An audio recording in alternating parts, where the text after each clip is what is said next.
record this. Okay, everybody heard that. All right, welcome to Golf is a Game of Numbers. I am Donna Hoffman. I'm actually the founder of Women on Course. And we started these virtual Zoomcasts during COVID just as a way to connect. And we found that they were so informative. It was a way to get golf pros and information and fashion in front of everybody. So we're continuing on, and Golf is a Game of Numbers is something that we did last year and it was very informative. So we're going to get right down to it and start. What we're going to cover today is 4 things. We are going to cover the golf course and the timing at a golf course when you play on course. We're going to cover handicaps, golf handicaps, how they're calculated, how you use them in golf. We're going to look at a scorecard and we're going to understand all the numbers on a scorecard. And then we're going to talk about the numbers on the golf clubs and numbers that you see around the golf course. All right, so to get started, I have a quiz question for everybody. So get your chat ready and I'm going to ask the question. The average round of golf for a non-professional golfer on a regulation 18-hole course should take approximately how much time?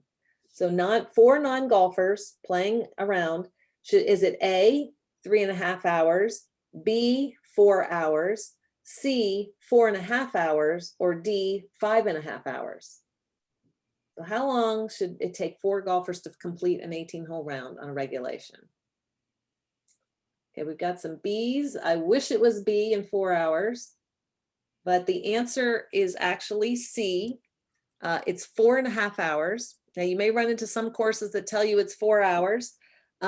We played a course that was a 4-hour course this weekend in Colorado. And unless you have 4 really skilled golfers, if you are following the rules of golf, it is physically impossible for 4 people to finish in 4 hours. Just timing it. If you're going to take 7 or 8 strokes per hole times 4 times 18, that takes a long time. You're literally running around a golf course. So I think golf is basically flawed because for the average golfer, it's really hard to do. Sometimes I'll see women, so this kind of breaks down into about 14 or 15 minutes per hole.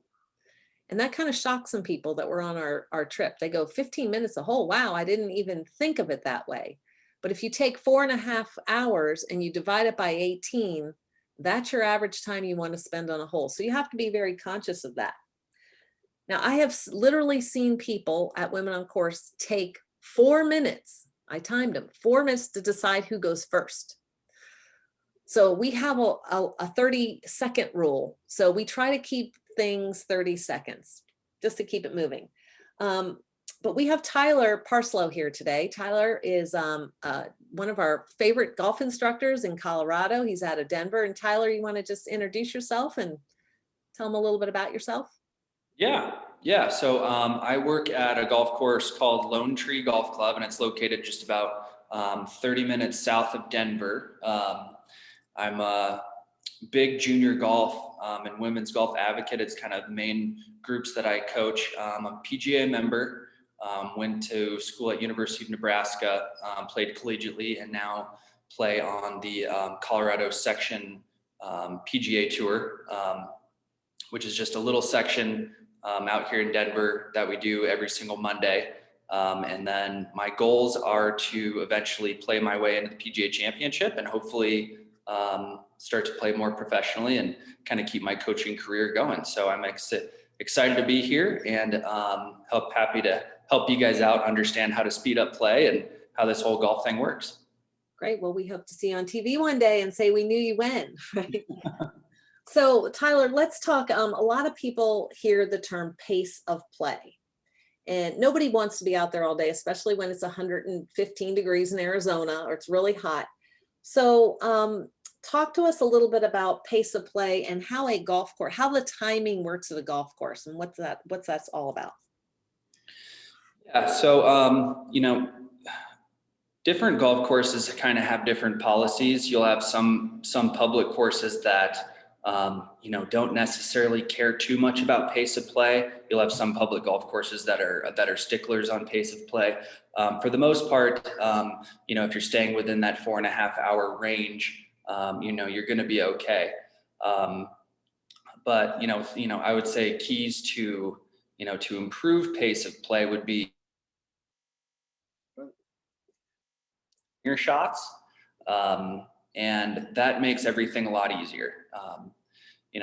I worked at a golf course that was private, and they had a time card on your golf cart, basically saying if you tee off at 10 a.m. by 10:15, you should be done with hole 1. By 10:25, you should be done by hole 2. That's because hole 2 is a par 3. Some golf courses do it like that. Yeah, and there's certain tools. I mean, the first time I played at a club, we teed off, I think, at 2:00. And there was a clock at every hole, and it kept saying 2:00 or 2:05. I'm like, am I stuck in a time warp? What, these clocks are not working. Mm-hmm. So what were those clocks out there?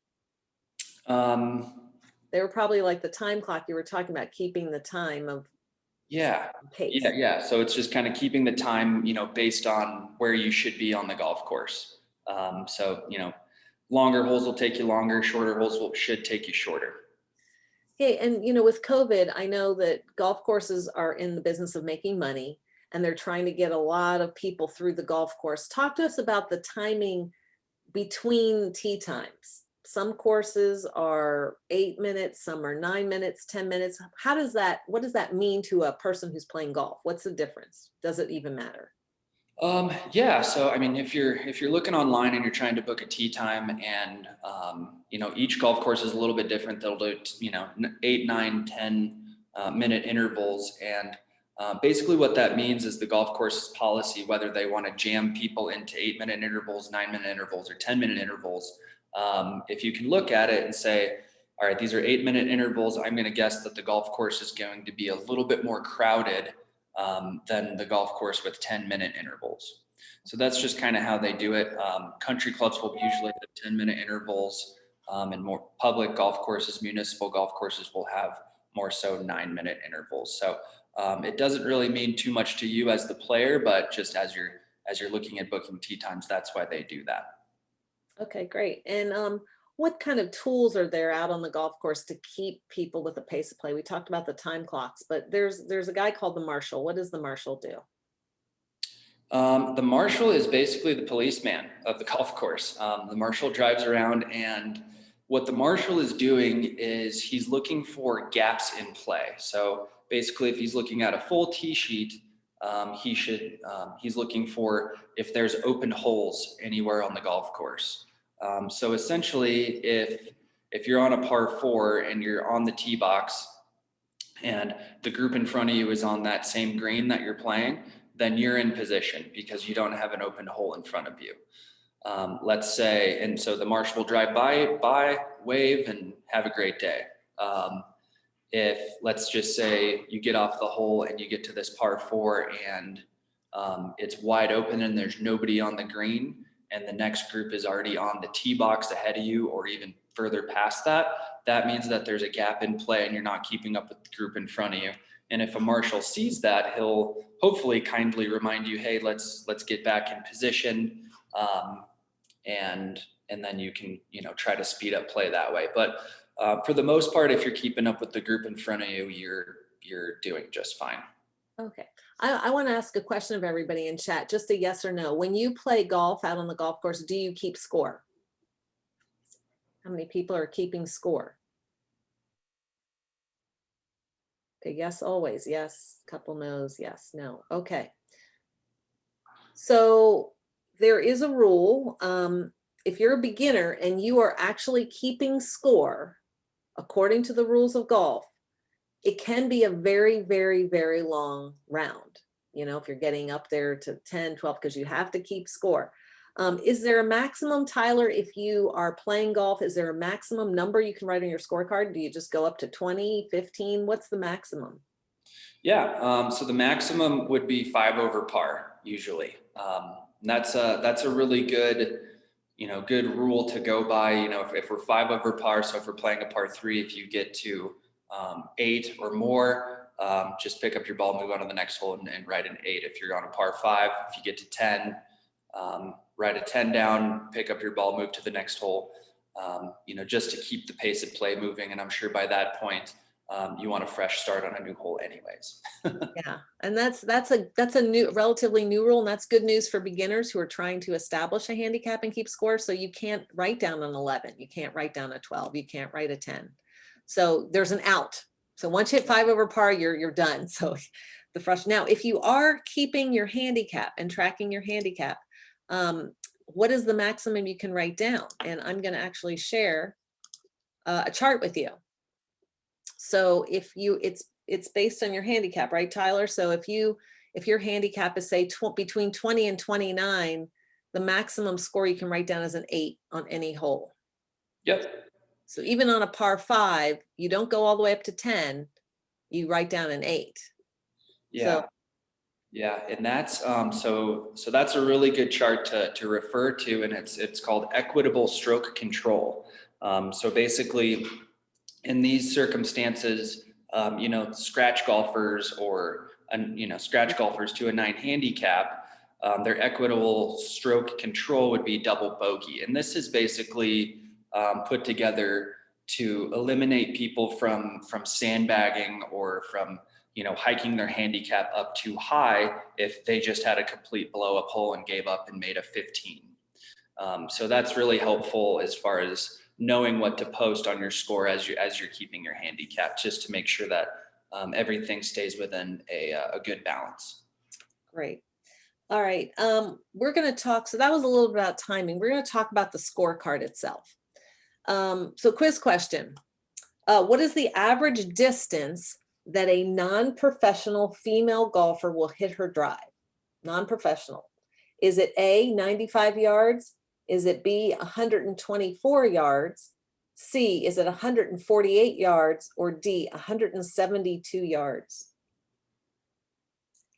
So 95, 124, 148, or 172.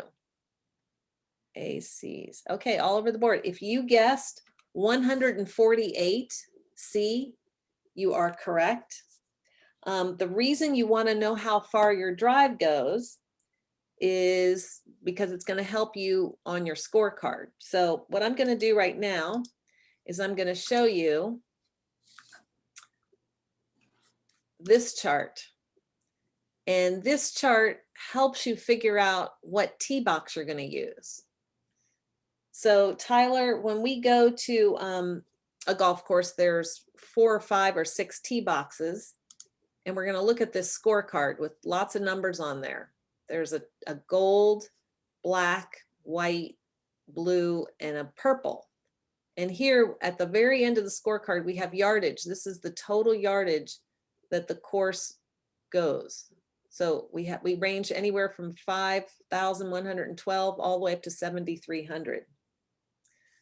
So if you go back to this chart, according to our example, let's say you hit a 150-yard drive, says you want to play tees that are in this range, which doesn't exist on a scorecard, Tyler, right? Nope, not usually. Most of the scorecards you're going to see starting at 5,200. So, let's talk, Tyler, about picking a tee box. If you were to play this course, which tee box would you pick, and why? I mean, how is this yardage measured exactly? Mm-hmm. Well, I think that first chart that you had there, driving distance in comparison to the, what tees you should play, that's a really good baseline to go from.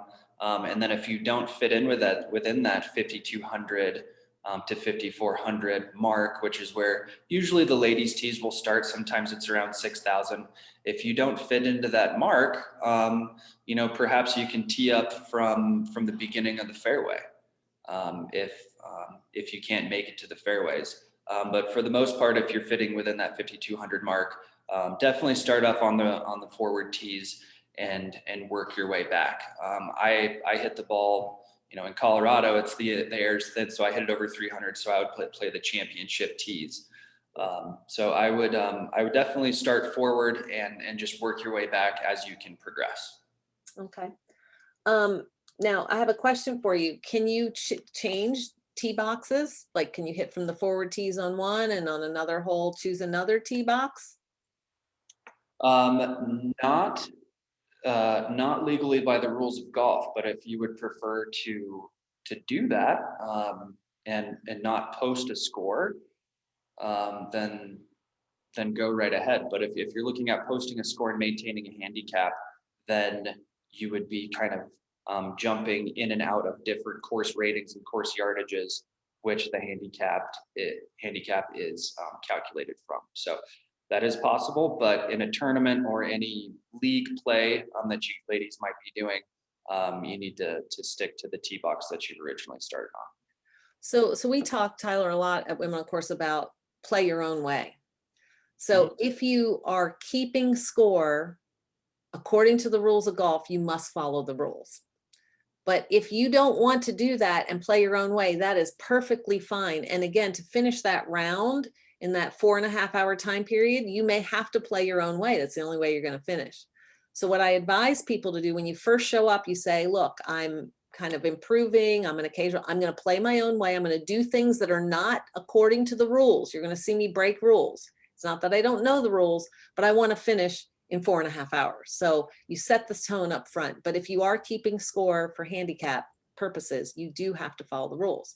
But your out is 5 over par, you're done. So if you get in trouble. So speaking of par, let's go back to the scorecard. And I want to talk about par. So on this line here, you're going to see par 5, par 4, par 3, par. You're going to see par. And the total course is 72. Tyler, what is par? What's it based on? Yeah, so par is based on the amount of par 5s, par 4s, and par 3s that you have on the golf course. That totals up to either 70, 71, or 72. Most golf courses are a 72 par total. And then each, hole by hole, the par is kind of determined by the length of the hole and how many shots it should take you to get on the green and how many putts you should have. So for instance, if we're playing this golf course on this scorecard right here in front of us, number 1 is a par 5 from the forward tees, 401 yards. It's rather long, so it's a par 5. It should take you 3 shots to get on the green on this hole, and then if you 2-putt, then that would be a par. So the par is kind of determined by 2-putting. So if I got on number 2, which is a par 4, 270 yards, a lot shorter, it should take me 2 shots to get onto that green. If I 2-putt that green, I make a 4. Number 5, par 3, 113 yards. I can reach that hole in 1. If I hit the green in 1 shot, it's a green in regulation, or GIR, is what statistics they use on tour. And if I 2-putt that hole, I make it 3. So that's how par is determined. Great. And sometimes I tell ladies, if you don't hit it far, if you want to try to get par on every hole, start the hole in an area where you think you can get on. Like, so on a par 3, start that hole where you can get on in 1. Start from a position where you think you can get on in 2 shots so that you can actually try to have some success. So shorten the course yourself. All right, so let's talk about the distance, how this yardage is determined. So here's an actual hole, here's the tee box, and the yardage is measured to the center of the green here. So when you see a yard, so these are the different tee boxes. So when you see a tee box of 293, Tyler, where exactly, I know it goes to the center of the green, but where does it start on the tee box? Because they move the tee box around. Yeah, typically there is a yardage plate on the tee boxes. Some golf courses measure it from the back of the tee box. Some measure it from the center of the tee box. And then on various days, they adjust the tees forward and back just to make sure that the tee box doesn't get worn out in one certain spot. But for the most part, it's either measured from the middle of that teeing ground or the back of the teeing ground. Okay. And then shock to people when they learn that the hole gets moved every day. It's not always in the same spot. And people are like, but they move the hole? I go, yeah. Sometimes they'll move it to the back, to the side, to the front. Why do they move the hole actually? For, for people to play a little bit different golf course each day. It's usually a variation of front, middle, back. And, in tournaments, they use different hole locations to provide a different test each day. Also, they move the hole just to have a fresh cut on the hole, just so it doesn't get damaged by overuse day in and day out. Okay, so that makes it a little interesting. And again, your yardage will change if the flag, like you can see this little picture here, they have a red, white, and blue. So when the flag is in the blue position, you're going to add some yardage. When it's in the red position, you're going to detract some yardage. So that's kind of how the yardage works. And for most people, until you get closer, it determines your club choice. All right, so this is a regulation scorecard that we were just looking at. But let's look at what's called an executive scorecard. Now, executive scorecards, executive golf courses are called executive for people to play quicker. And I think, Tyler, you were talking about this on the scorecard. They tell you what time you should be. And this is a 25-minute course. It finishes in 71 is par. But if you look at the total yardage from these reds, it's a lot shorter. Mm-hmm. And the other thing you'll notice is there's only one par 5 here. And there's 2 par 5s, but it's basically executive courses are shorter and all the yardage is going to be shorter for each hole. So this is maybe if you're looking to play different courses and you want to keep score, you might look for an executive course. It's going to be shorter and easier to play by the rules and score. And then this is another example of an executive scorecard. It is a total of 3,000 yards, 3,063, and it only has one tee box. And it has no par 5s. So that's kind of cool. And their par is 58. So again, this is all going to take place a lot quicker than a regulation. So you can look for executive courses. And then of course you maybe have played these or heard about them, but they have a par 3 golf course. And this is where all the holes are a par 3. And sometimes they're just 9 holes long. This is very short. So you can play this very quick. Actually, this is out in Colorado. Yep. And a lot of advanced golfers kind of poo-poo the par 3. They're like, yeah, that's like the baby course. Well, actually, what Tyler mentioned before is each hole, you have to get the ball in the green on your first try, or that's the goal. So it teaches you accuracy because eventually on a big course, you still get close to the hole. So this is great practice for experienced golfers to try to get on that green in the first shot. So any comments about the different numbers? So we've got the hole number, we've got the yardage, and we have par. Yeah, I would say getting out on executive golf courses and par 3 golf courses, don't feel like that's degrading you or making you feel like a worse golfer. I honestly prefer to play the par 3s and the executive courses just to work on the short game. If you could take a professional's short game and a brand new golfer's long game, you would probably break 80. If you took a beginning golfer's short game and a professional golfer's long game, then you probably wouldn't even break 90. So honing in your skills on the shorter golf courses is definitely a good place to start. Plus, it doesn't take as long. You don't have to block out your whole day to play these golf courses. Okay, thank you. Well, we're gonna get to handicaps in a minute, but before we explain handicaps, we have to talk about the scorecard. So there's some more numbers on a scorecard. This is where it gets a little confusing. So Tyler, there are some numbers that we find on the back of a scorecard. One's called the course rating, which is this first number here. What does this number mean? It basically means the difficulty of the golf course. A rating of of 71 would mean that the golf course is just a little bit easier than what it is to par. If the rating is higher, then that means it's a little bit more difficult. Okay, so this course is a par 74, right? 36 and 38, so 74. So if it's lower than par, it's easier. Typically, yes. And here from the forward tees, it's higher. So this means it would play a little more difficult from the forward tees. Yes, yes. It's kind of a complicated system what they use with rating the golf courses. But you know, typically the further up you play, the easier the golf course would be. So I wouldn't allow the higher rating to skew you or to push you away from playing a forward tee. It just says, you know, for let's just say further back tee where most men would play, the golf course plays a little bit easier for them.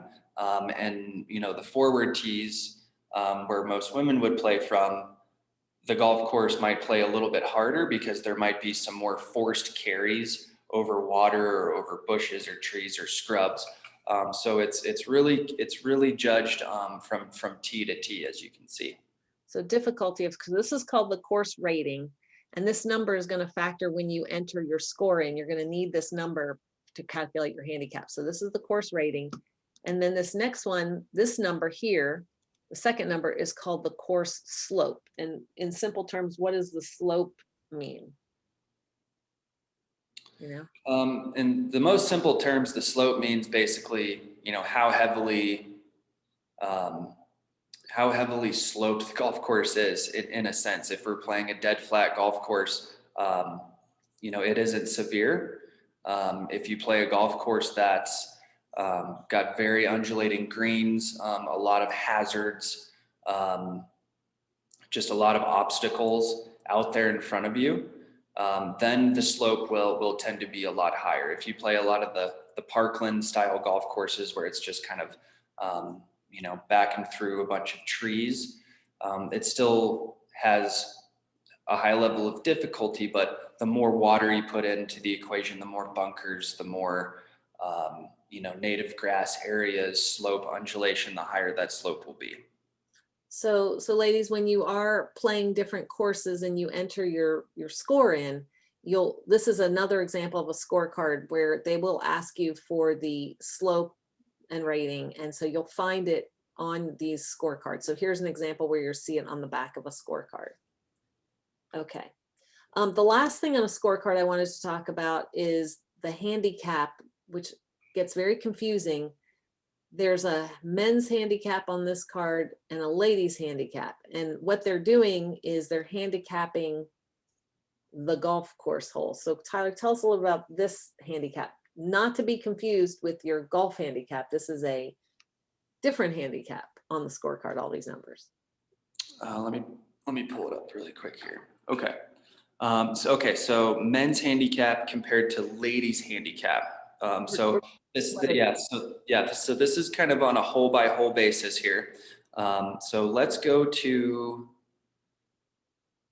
all right, let's look at ladies handicap. The number one handicap hole would be 13 for ladies.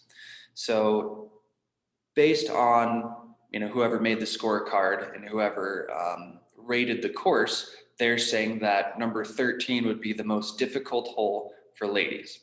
Okay, so the lower the number, the more difficult the hole. Correct. And for men, the hardest hole is number 17. Yep. And the easiest hole for the ladies would be hole number 2. And this handicapping of holes, what is that? What is the purpose? Do they use that for? I mean, not to say, oh boy, here comes a difficult hole, I better get ready.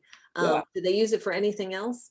Yes. So let's say we're playing in an event and the event is handicapped. So let's say somebody has a 15 handicap and they're playing against somebody who is a scratch golfer, a 0 handicap. The person who has a 15 handicap would get 1 stroke on each hole handicapped 1 through 15. Got it. So that it would be more of a fair contest for the 15 handicapper against the 0 handicapper. So then they would only be playing 3 holes straight up, and the other 15 holes, the 15 handicapper would have a 1 shot, give them 1 shot. So if they made a, let's just say the number 1 handicap hole for women, 13, if she got is that a par 5? Yeah, if she got a 6 and she's the 15 handicapper, she would have a net 5 on that hole. And then the scratch golfer, the 0 handicap, if she made a 5 on that hole, then they would tie. Yeah, the first time I played in the tournament, I had lots of dots on the scorecard. Some holes had 2 dots, some had 1 dot. My husband had like no dots. Like, what are all these dots? And he goes, well, that just means whatever you score, you get to subtract the number of dots from your score. And I don't subtract anything. So I loved all the dots. They were very fun. Mm-hmm. All right, well, let's talk about handicaps. Why do you need a handicap? So a couple reasons. One is to play in tournaments. A lot of tournaments require a handicap so they can fairly distribute teams. Another way is, as you keep score, you may want a handicap just for personal tracking your improvement. You can see how you improve. Also, when someone tells you their handicap, it's an indication of how skilled they are as a golfer. So the higher the number, the less skilled they are.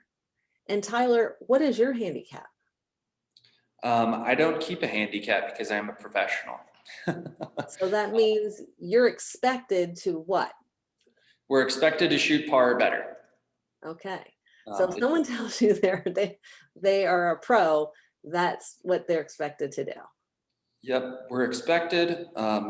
Unfortunately, it doesn't always happen, but we're expected to shoot par. So any golf tournament that you're watching on TV, it's US Open week. These guys aren't having handicaps. There's no dots on the card, and everybody's just playing to 0 straight up. Most golf tournaments in a club, like a country club, or even a public golf course with a ladies league or a men's league that is handicapped, those cards have dots, and it basically makes it a fair fight. Okay, so when you're watching a tournament, someone says they're a +1 or a -1, like what if so they don't carry handicaps below par? That's just using scoring. Yeah. So if you have a handicap, let's say it just says my handicap is 10, then you're expected to shoot around 82 if par was 72. So 10 strokes over the par for that course. So like my handicap is a 23. On average, I'm going to be 23 strokes over par. Yep. Okay. Yep. And that's also kind of factored in by the course rating and the slope of what you play. If you play a very, very difficult golf course, then it actually makes your handicap a little bit lower because it's factoring in the slope and the rating as well. If you play an easier golf course, it'll represent your handicap number will represent the score that you shoot above par a little bit closer.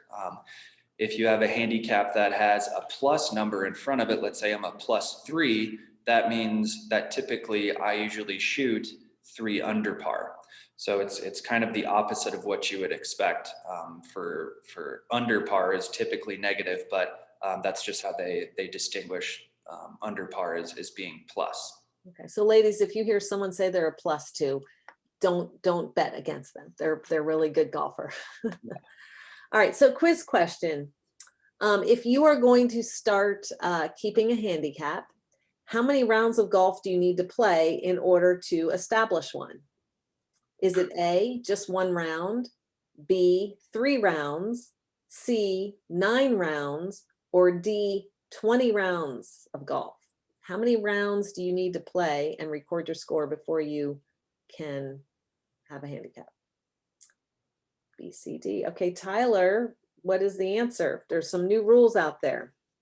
Yeah, this is a new rule. So 3 rounds of golf, 3 total rounds. So 3 18-hole rounds or a combination of 6 9-hole rounds. So the answer is B. So we stumped you guys on that one. So some people got it right. Peggy got it right. So yeah, so you only need to play 54 holes of golf in any combination to establish a handicap. And once your score is entered in the computer, when you add new scores, let's say you have a total of 20, 30 scores, which ones do they use to calculate? Do they do they average all your scores like 100? Do they toss some out? How does that work? You know? So out of all of those scores, the best 8 are used. 20 scores are kept at one time. After 20, the oldest score is dropped and then added, and then after 20, 21 is dropped, and then the new ones just start to filter in. So you got 20 scores total that it's really factoring in, but the best 8 scores are mainly used to compile what your handicap number is. Okay, so that's pretty encouraging. And then again, remember, ladies, if you do have an established handicap, you then go to the chart to see what the maximum number you can write down on that hole. Okay, so sometimes if you have a lower handicap, you don't have to go all the way to 5 over. Okay, next quiz question. This is an interesting one. What is the average handicap for an amateur, so a non-professional female golfer? What do you think the average is? Is it A, 16.1, B, 28.9, C, 32.4, or D, 37.5? So 16.1, 28.9, 32.4, and 37.5. Okay, a bunch of you got this right. The answer is 28.9. That's the average for women. Men, the average is 16.1, just to know that. So if your average is 28, you're right there. Tyler, is there a maximum handicap you can have? Yeah, there is. So it used to be 36 would be the maximum handicap, and now it's 54. So that means on a par 72 course, you're shooting 126. Wow. So if you have 4 people all shooting 126, they're golfing at rapid speed, or they're going to be out there 8 hours. So again, if you cannot keep score, right, at a certain level, I do suggest that when you go out to play golf, either there's no one behind you, so you can take your time. But if you don't want to sign up to play Saturday at 10 a.m. with all these golfers barreling down behind you, because you're just going to take too long to play the game. And it's a shame, because I think most people it takes too long to play the game. So that's why we've invented these. We just had a trip with 84 women. That's a lot of tee time starting out. So the very last group, they're not finishing, they want to get to the spa, they want to get to drinks. So when we do our trips, we kind of move people along, and a lot of times we'll play a scramble just to keep the pace going. And I think people lose sight of, I want to keep score, but you also have to do it in a time frame. And if you're not good enough, it's very hard to do. So I just wanted people to have that perspective. Okay, let's go back to the scorecard. We already talked about the handicap of each hole. So last thing I want to talk about is any questions. How many years can you call yourself a scratch golfer? What's the etiquette? Yeah, so let's say you, in your heyday, you established a handicap of, let's say, a 3, and then you don't play golf for 10 years. Is there a time statute of limitations where you have to get out there and play again and your handicap goes away? That's a good question. Never asked that. Yeah, that's so typically you have to renew your handicap through your home golf course through the USGA every single year, and you have to have updated scores. So I do think it revises annually, but the actual handicap system revises every 15 days. So not to say if you haven't played in 15 days, you're out.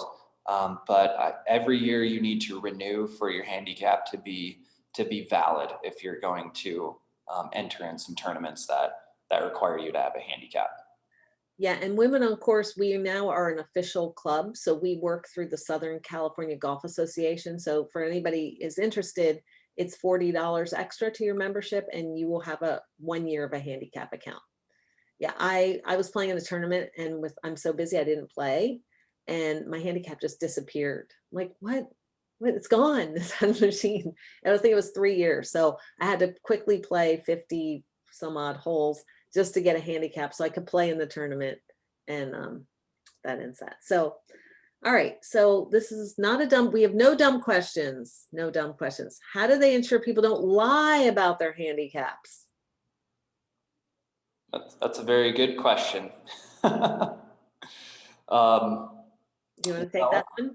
Yeah, that's a tough answer. I guess the integrity of the game. You know, it's a sport where you call penalties on yourself.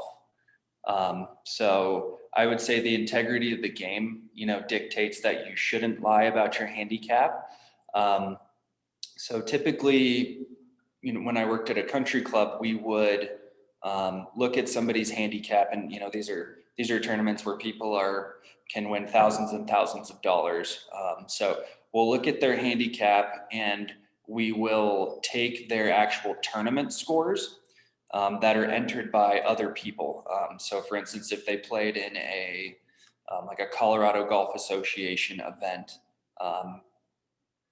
we'll look at that score. That was actually scored by another player keeping track of their score, and that's the actual scores that we try to use. If you don't have those actual scores, you know, it eventually you can start to weed out those people, but unfortunately there are people who do lie about their handicap. So there's nothing really perfectly in effect, but you know, you can do everything you can to try to be truthful. I like to say golf is a game of honor. And if you see someone cheating, basically breaking the rules, half the time they don't know the rules. So they're playing and thinking they're following the rules, and they don't. It's not up to you to call them out. Everyone should just focus on themselves. But again, as Tyler said, if you're playing in a tournament and the prize is a trip to Hawaii, people get really upset. So that's why Women on Course, our prizes are not very valuable. So we don't have any of that going on.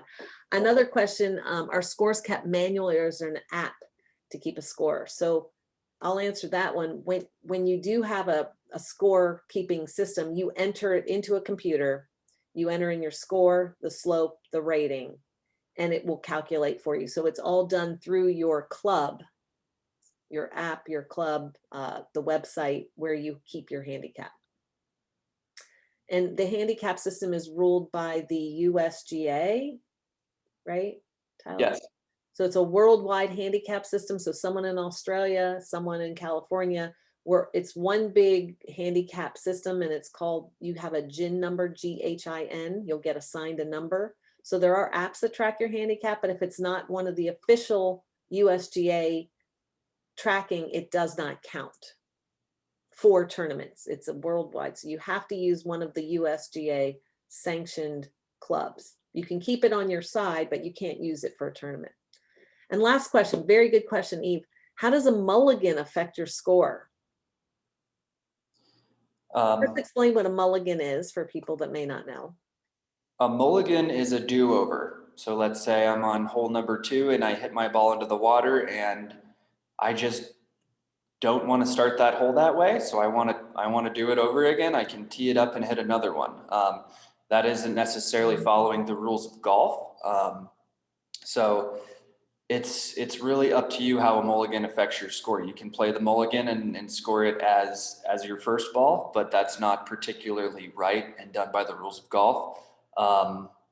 Typically, it's really whatever you want it to be. So if you want to hit mulligans out on the golf course, have fun, go ahead and hit mulligans. But in that case, I wouldn't keep score, because mulligan isn't playing by the rules of golf. If you do, let's say you hit your ball out of bounds onto a road, it would be called a provisional ball. So you would be hitting your third shot from that same spot. So it's pretty much stroke and distance, one penalty shot, and then you're hitting your third ball. And then you can keep score. Yeah, and we do have a whole virtual one on the rules. So if that made no sense, tune into our golf rules, stroke and distance. But let's move on to the very last section. We were going to talk about the numbers on golf clubs and numbers that you see on the golf course. So quiz question. A 54-degree wedge is designed to go further than a 46-degree wedge. True or false? A 54-degree wedge is designed to go further than a 46-degree wedge.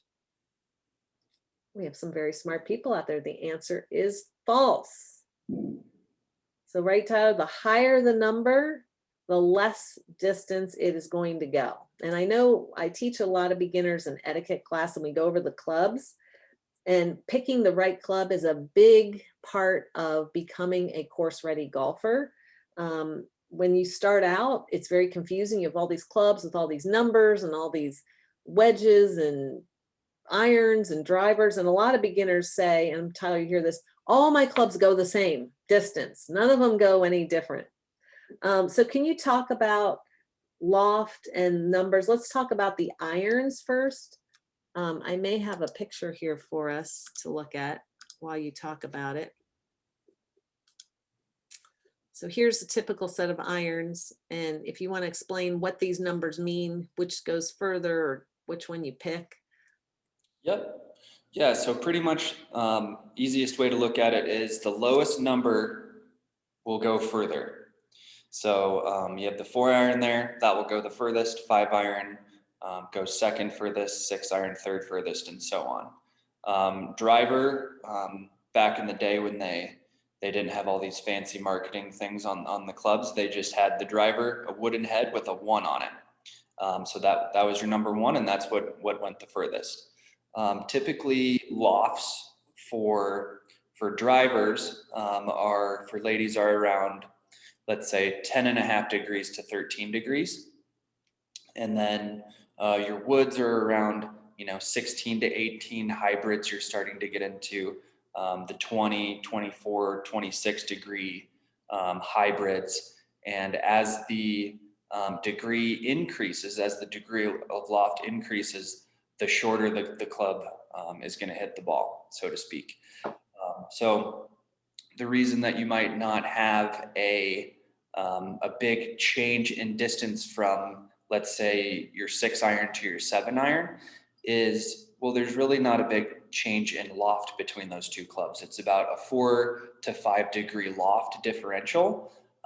And you only see that actually make a difference in the distance the ball goes if your swing speed is over, let's just say, 60 to 65 miles an hour with that club. So if you want a large change in distance, I would skip a club. If you're hitting a 9 and you want a large change in distance, I would go up to the 7. Once you start swinging faster, the guys on tour this week that you'll see playing the US Open, they swing very fast, so they can, the ball speed is up, so the differential is a lot different based on the lofts that they're using. So mess around with it and try to change up, try to skip a club to get a little bit different distance out of them. That's great. And this picture here is just to show you visibly, like this first club might be the 4, and you can see the loft. It's going deeper and deeper. So again, when that ball is struck, it's going to go more of a straight line. And when the club is lofted like this, it's almost pointed up to the sky. It'll be a shorter trajectory. So it just kind of science. It looks like same swing. You don't change your swing. The club, the way it's lofted, will determine if it's going to go longer and straighter or if it's going to go higher and shorter. So the 4 would equate to this, and your 9-iron would equate to this, and your wedges are even more. So visually, you can see which one's going to go shorter or longer. Yep, absolutely. And as the loft increases, the length of the club, the length of the shaft actually decreases as well. Okay. So that's one of the only things that makes sense in golf is the shorter the club, the shorter the ball's going to go. So that's a good rule of thumb you can use as well. Yeah, and a lot of people still have a lot of, there's a lot of thinking going on out there, like which club, which is shorter, numbers higher, lower. There's a lot of, again, a lot of numbers. So there's a lot of thinking going on. So when I first started playing, I couldn't talk to people. It was hard to socialize because I'm thinking in my head, all right, what club, what distance? Because people would say, get out your club that goes 100 yards. And I'm like trying to think which club that is. So sometimes I'll say, just ask the other women, what club are you using? The more experienced people, and just use the same one, might go the same distance. But a good, how do you know how far each club goes? So Tyler, in your bag, what do you recommend for people? They've got this bag of clubs. Which one do I use? They look at the marker. So on the golf course, you'll see a marker and it might say the 100-yard marker. And that's where your ball's. How do you know which club goes 100 yards? So kind of, trial and error, really. But you know, if you can find a club in your bag that goes 100, you can plus or minus 10 yards for each club that you increase or decrease. You know, the club that goes 100 yards for me is going to be my 58 degree. For somebody else, it could be their 9-iron or possibly their 7-iron. So find that club, you know, go to your local driving range and find that club that goes 100, and you can plus, you know, if you need to hit it 110, and let's say it's your 9-iron that goes 100, we'll use your 8-iron from 110, 7-iron for 120, and so on. Yeah, when you go to the driving range, a lot of people like me, I used to just aimlessly hit the ball. Like I have no purpose. And my husband would be, boyfriend, golf pro at the time, was saying, pick a flag, pick a target, and know it's 75 yards. And then take all your clubs in the bag and see which one gets close to 75. And then keep hitting that club that you think is 75 over and over and over again. And you'll kind of say, this is my 75-yard club. And then you'll know that the clubs adjacent to it go a little shorter or a little longer. So I have one club in the bag that I know goes 75 on a good day. But it is, like Tyler said, trial and error. And at Women, of course, we do have little, I know in Arizona, we've given them out, Ali, maybe you've seen their little bag tags, and they have the average distance a club will go for women. And then you can fill in your exact distance. So you don't need all the clubs in the bag. Sometimes you just need a few to get started. That's a lot of numbers. I'm going to stop here and just see if we have time for a question or two. Allie's asking, does a hybrid replace the 4, 5, or 6 irons? That's a good question. So what you need to do is, and that's very circumstantial based on what brand of club it is, because a tailor-made club, 4-iron or 5-iron might be a little bit different loft than a Callaway club, just based on how they manufacture it. So what you need to do is look at the loft of, you know, go online and look at the specifications of the loft of your 5-iron, and look at the specifications of the loft, your hybrid, of the hybrid you're going to replace it with, and make sure those lofts are similar. Typically a hybrid will go a little bit further than an iron. So it's okay to have a hybrid that has a little bit more loft than the club that you're replacing. And sometimes the distance of your clubs change, maybe if you age or you get stronger, you have an injury. So it can change a lot. Do you recommend a short reference guide with this info? Yeah, we do have some online information about this, and you can always look up online distance for clubs. So there's things like that. So any other questions? We are going to mail a link to this recording out to everybody that signed up. So if you wanted to rewatch parts of it, so if you didn't take notes, you can kind of rewatch it again. But we appreciate everybody being on here. For those of you that are new to Women on Course, we have someone here, it's their first event, is the virtual event. And she was asking about, you know, are there people around her level to play? So at Women on Course, when you sign up, we rank you from new, learning, course ready, sport, and accomplished. We use different terminology. And when you look at our membership form, they all have different meanings. But when you come to Women on Course events, we try to pair you with people at your same level. So an accomplished golfer is someone who maintains an official handicap. Someone who's a sport golfer keeps score, but they haven't entered their numbers in the system to have a handicap. So someone who's an accomplished golfer may have a very high handicap, and someone who doesn't have a handicap may be, quote, a better golfer. And then we have a course ready designation, and course ready means we don't keep score, but we know how to play our own way. We know the etiquette, we know pace of play. So it doesn't matter how well you hit the ball, it just matters that you know how to move through a golf course.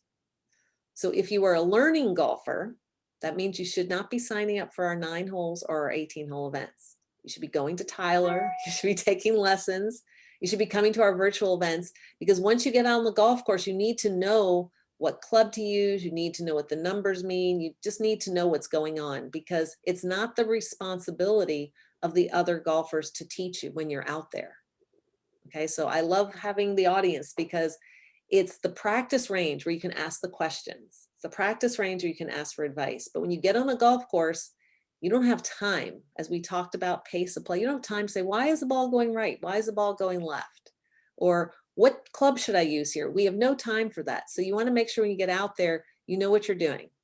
And again, you don't have to be the best golfer in the world. You can just do whatever you'd like to do. So thank you, Tyler, so much for being here with us. If you do happen to be in Denver for vacation or you live there, look on our website. Tyler does golf clinics year round. They're usually on Saturdays at Lone Tree Golf Club. And we really enjoyed having you, and I enjoyed seeing everybody today. Thank you so much. Yeah, absolutely. Happy to be here. All right, I'm sure you got to get back to some lessons Yeah. in the heat. All right, thank you.